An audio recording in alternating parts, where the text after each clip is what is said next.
Today's conversation is on list more, sell more. So write it down, write it down, write it down. List more, sell more. And I have three major points for you. Number one, if your ship doesn't come in, swim out to it. Number two, up your game. And number three, list your way to success. So on page 49 of Shift, Gary Keller says what felt like an unlimited supply of buyers and sellers suddenly feels very limited.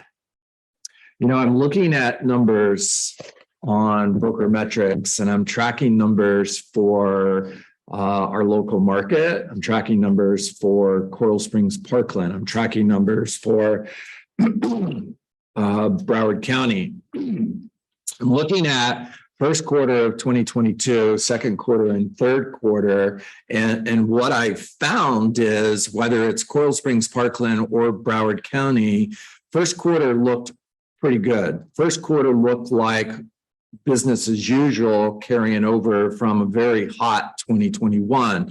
And then all of a sudden things started to tail off in the second and third quarter. And as the year is gone, those decreases have increased. And that's true for Coral Springs Parkland. It's true for Broward County. And if you're joining us from another part of the United States, my guess it's true for you as well.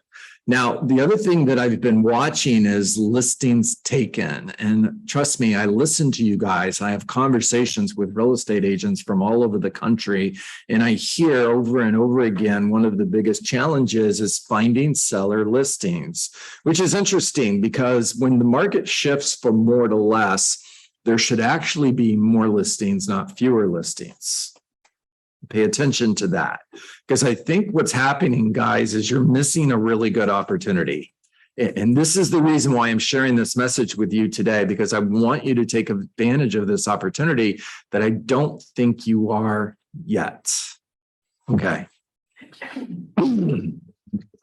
Gary goes on to say, abundance quickly shifts to scarcity. But just because the market has moved from more to less doesn't mean you have to. There were 6,200,000 homes sold in 2022 in the US. In the latest projections, according to the National Association of Realtors, 2021, by the way, sorry, there were 6,200,000 homes sold in 2021, according to NAR. In the United States, and the latest predictions for 2022 is 4.8 million. Okay, more to less, that's less. And just because the market moves from more to less doesn't mean you have to. So in a few minutes, I'm going to ask you what your listing goal is for the next 90 days. If it's 2 homes a month or 4 homes a month or 10 homes a month, whatever the number is. I promise you, wherever you live, there are enough properties being listed every single month for you to get your number.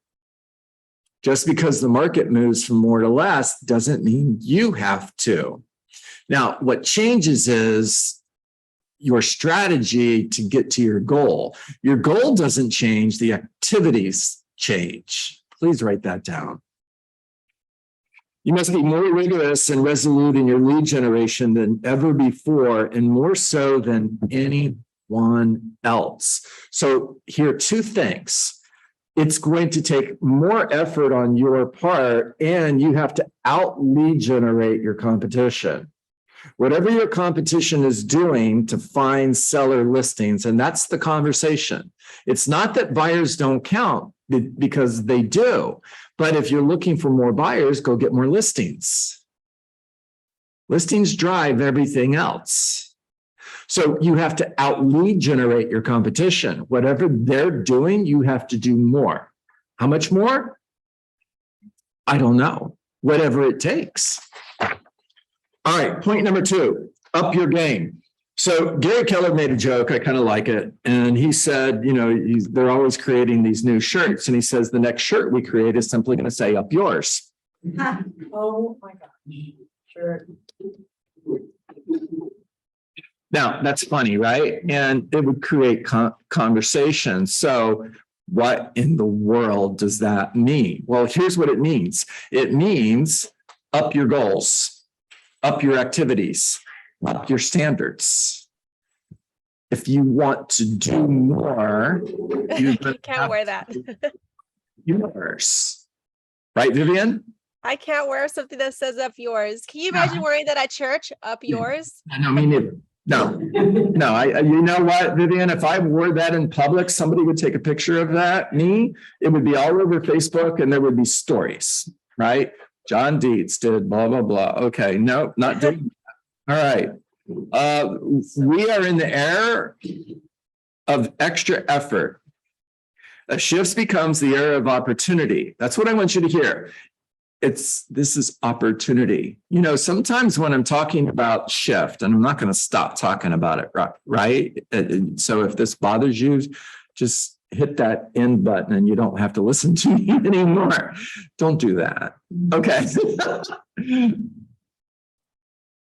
Sometimes when I'm talking about shift, I'll hear people say, you know, golly, I wish John would stop talking about the shift. The market's doing great. You know, I put a property on the market last week and it sold in a minute. What the heck is he talking about? Okay, I get it. What I'm talking about is 6.2 million to 4.8 million, guys. That's what I'm talking about. I'm talking about a market that's moved from more to less. It's a shift. Now, even if property values don't move an inch, and they may not, by the way, if you look at values, by the way, I think they will, and they may not, but if you look at history and you go back over the last 60 years, 3 out of the last 4 market shifts, property values didn't move. They stayed pretty flat. The only time property values went down significantly in the last 60 years was 2008 and 2012. The Great Recession. 2012. Well, it was between 2008 and 2012. It started making a comeback in 2012. Okay. All right. We are in the era of extra effort. A shift becomes the era of opportunity for those who are willing to do what others won't. Please write that down. And then ask yourself, what are other people not willing to do? Make a list of what they're not willing to do, and then make that your strategy. When you hear somebody say, I'm not knocking on doors, please write down, knock on doors. Other people are not willing to do it, therefore there's my strategy. Other people are not willing to call expired listings, therefore there's my strategy. You have to be willing to do what others won't. So what is the one thing, write this down please, what is the one thing that I can do that I am not currently doing, that if I were to start today, it would move me closer to my goal? What is the one thing that I am currently not doing that if I were to start doing it today, it would move me closer to my goal? Now, I realize I said that 2 different ways. If that's confusing you, I'm sorry. I'll go back to the first way. What is the one thing that I can do that I am currently not doing that if I were to start today, it would move me closer to my goal? Please answer that question and then focus on that. You don't have to go do a dozen things. Just find your one thing and just do the heck out of it. All right, point number 3, list your way to success. Number 1, what's your listing goal for the next 90 days? Write it down. I'm going to pause so you can write it down. What's your listing goal for the next 90 days? Aaron, I'm watching you. You're not writing anything down. What is your listing goal for the next 90 days? If it's 2 homes a month, then your goal is 6. If it's 5 homes a month, then your goal is 15. Now you've got it written down, cross it out and double it.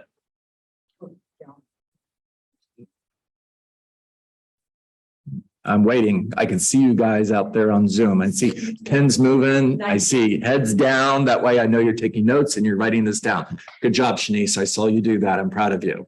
All right.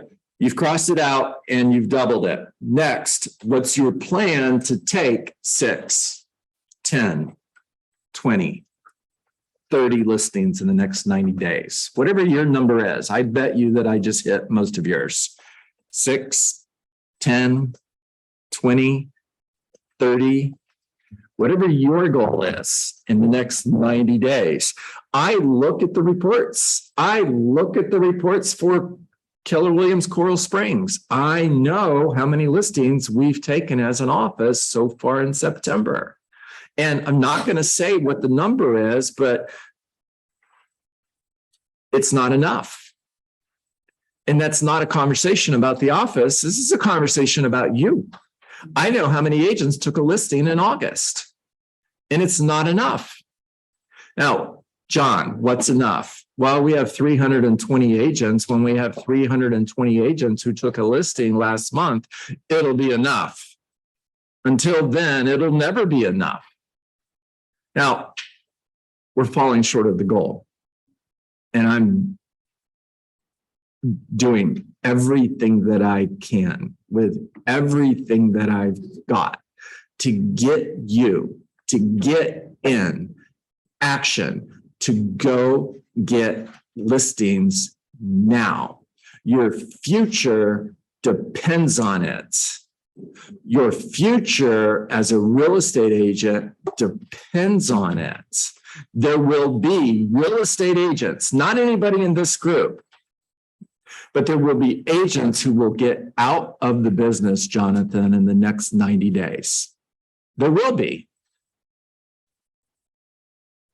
And you know who those agents are? The ones who aren't taking listings. Because the agents who are hitting their listing goals, they're not getting out of the business. You want to do one thing that will guarantee your success? Go hit your goal for listings taken. That's it. All right. Number 4, start by making a list of everyone in your listing pipeline. So your listing pipeline, this is a group of everybody that you've met with as a for sale by owner, everybody that you've met with as an expired listing, every listing appointment that you've gone on that hasn't made a decision to list their home yet. They're in your follow-up pipeline, everybody you've had a conversation with that has said, yeah, I'm thinking of selling my home, but probably not for another 6 months. They're in your listing pipeline.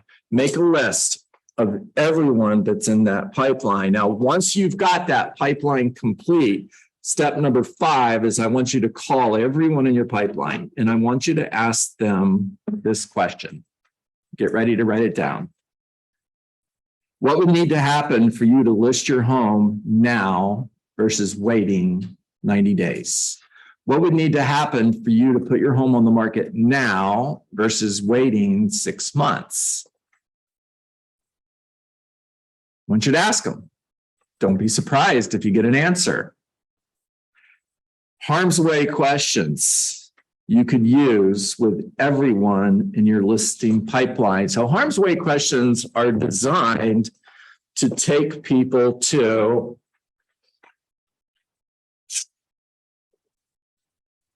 future negative. We have present positive, we have future positive, we have present negative, and we have future negative. Harm's way questions are meant to take people to future negative and park. Why? Because future negative creates pain. So we're parking on pain. We're parking on pain because we are more motivated by avoiding pain than we are by going towards pleasure. We are more motivated by avoiding this, by avoiding future negative, than we are by going towards future positive. Pay attention to the ads you see on TV. They use this all the time. They get it. They understand it. People are more motivated by avoiding pain than they are by going towards pleasure. So harm's way questions are designed to get people to consider future negative, to move them to pain and to park there. How do you know when you've done a really good job of this? When they ask you to stop. And they say, okay, enough questions. What do you think I should do? What do you think I should do is, how do I remove present negative in order to get to future positive?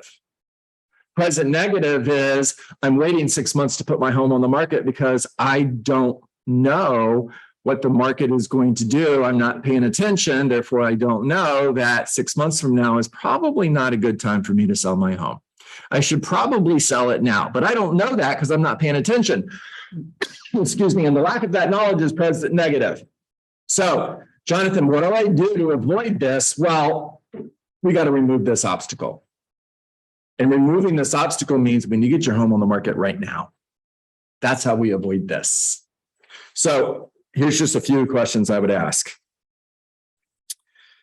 If you were thinking of waiting until after the holidays, get ready for this one because you're going to start hearing it now. People are going to tell you I'm waiting until after the holidays, which means probably January. Okay? You're going to hear this. If you're thinking of waiting until after the holidays, is it possible that most people are thinking the same thing? If you're thinking of waiting until after the holidays, Clarissa, is it possible that there are other sellers who are thinking of waiting until after the holidays as well? Of course. And is it easier to sell your home when there's more competition, like there will be after the holidays, or is it easier to sell your home when there's less competition, like there is right now? The only answer to that question is when there's less competition, guys. Okay, it's not a trick question. They're going to have to say when there's less competition. If you knew that your home is worth more today than it will be in 6 months, what would you do? If waiting to put your home on the market until after the holidays caused your home to sell for less money, would you still wait? What if the value went down to a point where you can no longer afford to sell your home? What if the market shifts? What if values go down and this time ends up being a little bit like 2008? Not saying it's going to be just like that. What if it's even close? You know, in 2008, when the values dropped, it was 2016. It took 8 years for homes to be worth what they were worth prior to the market shift in 2008. If this time was even close to that, if we're 4 years away from your home being worth what it is today, would you still wait to put your home on the market? What if you found out 6 months from now your home is worth less, you can no longer afford to sell your home and you're still here 2 years from now versus being in blank with your family? How would you feel about that? If I called your family and asked them how they felt about that, how would they feel? Now, if the solution was to sell now, and you knew the solution was to sell now, what would you do? What have I done? I just asked a whole bunch of questions. Did I sell and tell a thing? No. All I did was ask questions. If interest rates go up, is your home more affordable or less affordable? If your next door neighbor's home is foreclosed on, is that causing the value of your home to go up? Or is it causing the value of your home to go down? If people are getting laid off and people are getting laid off, is it possible we're going to see foreclosures? Yeah, we are. We already are. Vivian, I'll get to that. Thank you for putting that in the chat. Okay.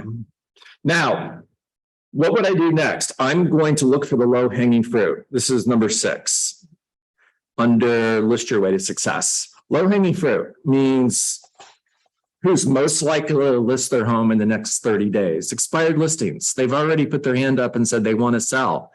And this is an opportunity I think all of you are missing because I don't see the listings coming in from expired listings. And I know right now, because I'm paying attention, that in every single price range in our local market, on average, 25 to 30% of the properties that are going on the market are coming off the market as an expired listing, canceled listing, or withdrawn listing. That means 2.5 to 3 out of every 10 properties that go on the market are coming off the market as an expired, canceled, or withdrawn listing, Jonathan. So every day I'm looking at the listings that came off the market yesterday. I'm going to pick 5 and I'm going to go knock on their door. 5 a day. I'm going to knock on their door. When they answer the door, I'm simply going to greet them the same way I would if they picked up the phone. In other words, good afternoon. My name is John Dietz. The reason I popped by today is I noticed your home came off the market. I'll be super quick. I know you're busy. Just curious, are you still interested in selling your home? No, I'm not. Go away, you dirty, rotten realtor. Cool. Before I leave, if I had a full price offer on your home today, would you want me to bring you the offer? Do you have an offer? Or I don't think you have an offer, or whatever version of that you want. You can make it as colorful as you want with as many colorful words as you want. The response is, you know what? Great question. I won't know until I see your home. That's exactly why we should get together. All I need is 10 or 15 minutes to pop by, take a look at your home so I could potentially bring you an offer. Pick 5 expired listings a day and go knock on their door. You'll get listings. I promise. That's 25 a week. 100 a month, 300 in the next 90 days. I promise you, you're going to get listings. All right, low-hanging fruit for sell by owners. FSBO stands for fastest source of business opportunity. I want you to start looking at for sell by owners different. That for sell by owner sign in the front yard does not say for sell by owner. It says help wanted. They need your help. Call them. The market has shifted for them as well. And simply ask them, is your home still for sale? If I had a full price offer on your home today, would you want me to bring you the offer? That's exactly why we should get together. I just need 10 or 15 minutes to pop by and take a look at your home so I could potentially bring you an offer. Would today at 4 o'clock work, or would 5 o'clock be better for you? Listen, guys, the purpose of this call is to get an appointment. Don't judge away the opportunity. I'm never going to list my home. If I ever did list my home, I already have a real estate agent. I want $500,000 for my home. You know it's only worth 300. You're thinking they're out of their mind, so you're judging away opportunities. Stop that. The purpose of the call is to get an appointment. There is absolutely nothing they could say that would cause me not to go. Nothing. Now, the purpose of the appointment is to convey that you care about them, that they can trust you, and that you know what you're doing. You're creating a foundation to follow up from. You didn't go there to list their house. You went there to help them sell their home. It's a paradigm shift. When they tell you, I don't want to list my home, your response to that should be, I understand, and I want to help you sell your home. You could respond with, I get it. I don't want to list your home either. I want to help you sell your home. That's exactly why we should get together. Now, once you're there, take notes. Love their house. Be enthusiastic. And before you leave, ask them 2 questions. It's the exit interview. And you know, in my experience, whenever someone is selling their home by owner, they typically have a game plan, Kim, for how long they're going to sell by owner before they hire a professional like me. Is it okay if I ask what your game plan is? Now, whatever they tell you, simply respond with, that's great. I'm positive it'll sell, or I'm confident it'll sell, and I'll stay in touch with you in the meantime. Now, one more quick question before I leave. You know, again, in my experience, most homeowners are selling by owner in order to save on the fee. Nick, is that the reason you're selling your home by owner? Yes. Yeah, that makes sense. And I know you shared with me on the phone that if I were to bring you a buyer, you would pay me 3%, which means if any real estate agent brings you a buyer, you're paying 3%, correct? Well, then you're saving 3% by selling your home for sell by owner, not 6%. Yeah. Isn't that true? That's bomb. You're just dropping a bomb. You're going to walk away. Because up until now, they're calculating the cost of selling their home at 6%. If they're selling their home for $500,000, they think it's going to cost them 30 grand to sell their home. It's not. It's only going to cost them 15 because they've already spent the other 15. You guys get that? Ask them, what does a really good buyer look like to you? I promise you they're going to respond with somebody who can afford my home, somebody who will pay my price. Respond with, can I share with you what a really good buyer looks like to me? A really good buyer is someone who sold their home yesterday and they need to buy a home in the next 30 days. Or a really good buyer is somebody who is in town for the weekend to buy a home. Diane, if you were that buyer, are you out driving around looking at for sale by owners, or are you looking at homes that are listed by a professional like me? Looking at homes that are listed by a professional like me, of course you are. And if you, Exactly, I'm looking, I would rather look at. yeah. And if you are the real estate agent who's working with that buyer, are you driving around showing them for sale by owners or showing them homes that are listed by a professional like me? Okay, so if you're not attracting one of the buyers that we just described as a really good buyer, who are you attracting? The answer is everybody else. Looky loose.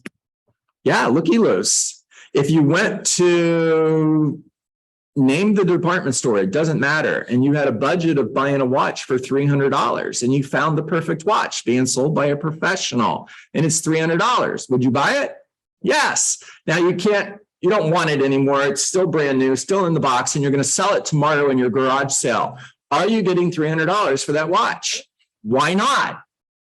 You're buying it from the owner. That's why not. You're attracting people who are looking for a bargain. That's why. All right, guys, I could go on and we're over time, but I want to give you some ammunition you can use in order to go hit your goals. All right, after look for the low-hanging fruit, turn up the follow-up. That's the last point. Turn up the follow-up. Whatever you've been doing when it comes to follow-up, double it. If you've been following up once a month, follow up every other week. If you've been following up every other week, follow up every week. If you've been following up once a week, follow up every 2 to 3 days. Turn up the follow-up. You have absolutely nothing to lose. The worst thing that can happen is they tell you to stop calling. When they tell you to stop calling, I want you to respond with, I apologize for being so aggressive. However, if you were to hire a realtor like me, you would want to hire an aggressive agent, wouldn't you, Kim? And if I'm being aggressive now, this is exactly what I would be like once you hired me to sell your home. I mean, if you did hire me to sell your home, you would want me to be this aggressive with potential buyers, wouldn't you?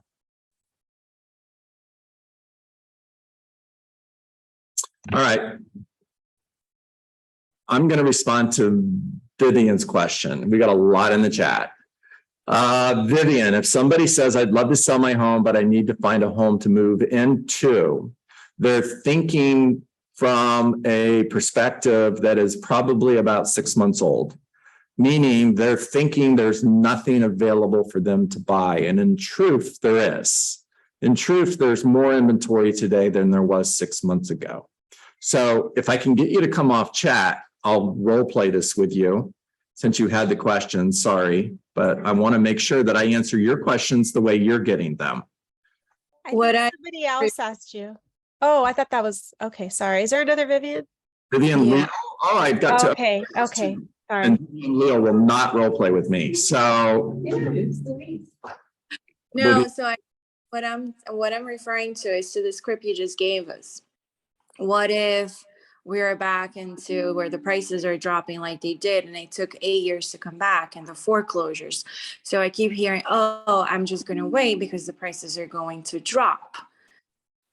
So I'm about to convince you to sell your home because it is the best time to sell. However, how then now do I explain to you it's still a good time for you to buy?